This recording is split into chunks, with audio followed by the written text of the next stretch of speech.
I play a character named Boner. He's a rabbi. Charles is his real name, but everybody calls him Boner because he's friends from high school with all these guys. With Philip, who's played by Adam Driver, and then the family. He went over all the time, and he's friends with all of them. He has a crush on Wendy, which is Tina Fey's character, which is very easy to have a crush on her because she's beautiful and hilarious. And so my character kind of has known them for a long time. They all left.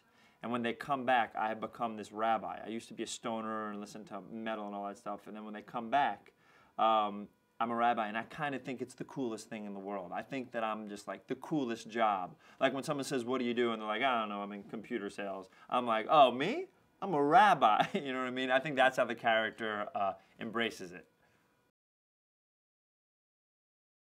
The core of the story, which I really do think it's a really special story, is that it's a group of family members who, you know, are distant and don't talk to each other for a series of different reasons. The thing that brings them together is a death in the family, which has been done before, but the idea of sitting Shiva together and being literally forced to be in chairs next to each other and in the same room for a certain amount of time, I think is such a fun device for a film. And I think it's special, this in particular, because you see all the relationships start to obviously grow again, which at one time, whether it's animosity or if they're dormant or something like that, everything kind of grows. And I think it's those things, and it's letting go of old love, finding new love, and finding the warmness within your family again. I think that's what it's at the core. And then I play a character named Boner. Right.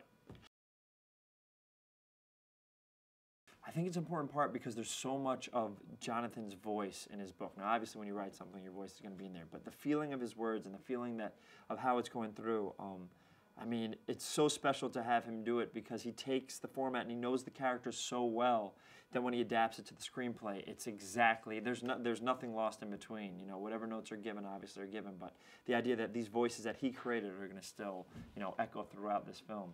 And then to have him on set for a bunch of days. I get to improvise. I'm very fortunate they let me play with the words, although it's not needed at all sometimes. And so to have him on set laughing, you know, you're like, oh, well, this is the guy who wrote the character. If he's okay with it, then we're going to be all right. Yeah.